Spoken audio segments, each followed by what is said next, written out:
Teacher Luke has been banned. Um, honestly, it's a good thing. He was incredibly antagonistic and really kind of just a bad guy. I had prepared an entire I have prepared like an entire thing to go through the ins and outs of Teacher Luke.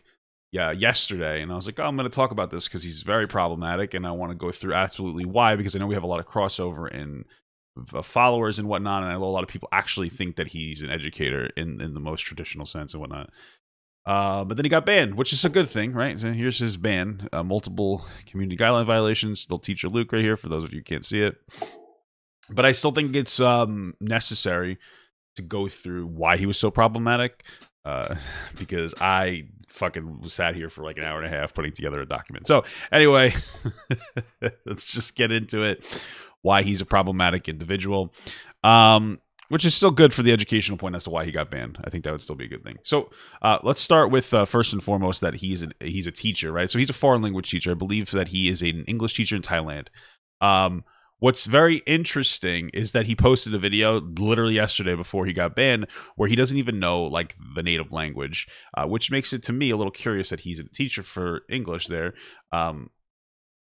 which is most likely due to like the desperation of needing English teachers so bad that they'll pretty much have relatively low qualifications, which is somewhat true. In order to become a language teacher in Thailand, from what I've been able to look into, you need a bachelor's degree in literally any subject. It can be anything. And then like a 4-week training course. That was pretty much it. He has a bachelor's in marketing and a master's in business analytics. And to be absolutely honest with you, so people who don't know, he's been going around claiming that systemic racism doesn't exist. Neither of these things give you the authority to say that systemic racism doesn't exist at all. That would be some kind of a sociology degree, not a marketing or business analytics degree, right? So me and him are just as qualified to talk about systemic racism. However, it's an objective fact that systemic racism exists, right? People whose job it is determined that it exists. So you'd usually listen to those people. The same reason why when we had the whole border funding thing, when the people at the border or like border patrol agents were like, hey, we need more money, I listened to them because it was their job to do that thing. It's the same reason why I listened to sociologists on why systemic racism exists, but we'll get to that, right? So the biggest, well, it's not even the biggest reason, but this really all started when Teacher Luke decided to teach racist words, right? He would teach things like the N-word and other derogatory slurs for different marginalized groups. And when you'd call him on it, he would use a lot of like shitty, really like shallowly manipulative like excuses, right? The first of which was, it's for my students, guys. You know, I teach people the N-word because it's for my students. The problem with that is that a much better platform to educate your students on would be YouTube videos that you unlist and then create an email list and then mass email it out to those people. Very simple and easy thing to do. If you refuse to do that, you could very clearly and simply follow them back on TikTok and make your videos friends only. But it wasn't for that, right? It was to be antagonistic. But there's more proof of that. He would also use the argument, not all people are from English countries, right? It was a justifier, which sounds like it makes perfect sense until you realize he's teaching people the language of English countries. And in every single English country, all the derogatory slurs he would use mean derogatory slurs in those countries. But lastly, if you're not convinced that those aren't actually appropriate teaching methods, I want you to understand how you teach language. Very easy. You use a point of reference. So let's say I was an English teacher of Spanish. I wouldn't just tell you the word fast, because I'm sure all of you have taken a Spanish class and you would be confused as fuck.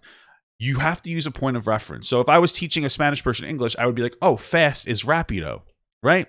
You like how I say rapido? Rapido, right? You don't just say the word fast and just be like, that's how you do it. Well, that's just what Teacher Luke did. He was a very bad teacher, right? Now, on to the denial of systemic racism, right? This is something that really bothers me. There are people who don't believe systemic racism exists. That's fine. You're wrong, but it's fine. But it's an objective fact. So keep it to yourself, honestly. All Teacher Luke did was say, hey, look at statistics. If you look at statistics, black people are more violent. So that means that it's a cultural thing, right? Which is such a really ignorant reduction. So let's go with that argument that systemic racism comes from culture, right? Well, usually what you do is you say, well, where did that culture come from? Because there is a culture in impoverished Black American communities that, yeah, sure, doesn't promote success, but it's due to the fact that that culture is rooted in the denial of success, right?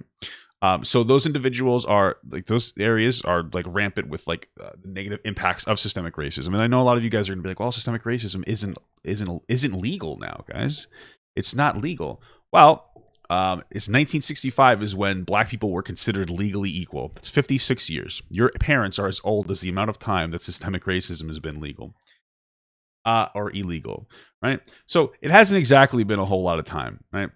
For those of you who don't know what systemic racism is, I mean, basically, systemic racism is like having racism within the system that holds marginalized groups back. Black people specifically have a very individual and intense struggle with this systemic racism. That's very different from every other like minority group.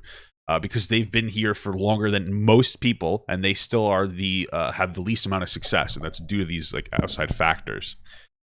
Anyway, so history of slavery, segregation, redlining, denial of opportunity, and you could honestly throw welfare in there if you want to be a conservative, because at the end of the day, welfare has had some negatives of keeping people bound to the system and making it difficult for you to climb out of poverty. So if you're a conservative and you think that welfare is so flawed because it keeps you a slave to the system, then by your own logic, that is a point of systemic racism. I don't know if I would necessarily support that, but it would be a point of systemic racism. Now, a really big example of this is I don't know if you guys know the GI Bill, which is basically supposed to make it a lot easier for people who get out of the military to get like housing loans. Historically, that has been denied to Black veterans. Right, that is an absolute massive example of systemic racism. But we're going to get into another one a little bit later. What I do find interesting is that a lot of people talk about how Black people are lazy, and they attribute it to Black culture in America.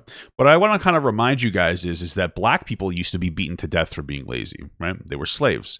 And so clearly something happened within the couple of hundred years since slavery has been, abolished. Like I said, all these other, these different systems like slavery, segregation, redlining, etc., basically corralling people into particular areas and denying them opportunities, right? Now, here's the thing. A lot of this is very poverty driven, and not only just poverty driven, but also uniquely driven by the fact that Black people are like, if you're a Black person in poverty, the chances are that you're in poverty for being Black. Whereas a white person in poverty doesn't have that same excuse, right? Because of course white people are oppressed in their own ways, but white people aren't oppressed for being white. And I think at least not in America. And that's like a very important factor. And so I want to get you guys to understand why people in poverty cause more crime, and it's usually so that they can survive.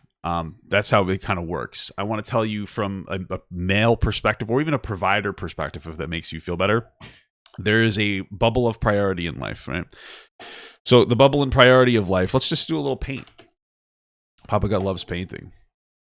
The generalized, like pretty simple bubble of priority in life. Is as stated, right? So you have your initial bubble right here. So you'll start with like this. This is like you. We'll just put, this is like you. This is your own self. This is the first thing that you worry about in life, right? And as you have more means of survival, which is generally money, you start to expand to your bubble, right? So the next bubble is going to be family, right? It's going to be your fam. Then it's going to be like your immediate community, right? And then it's going to be all of society. So you guys understand the point here.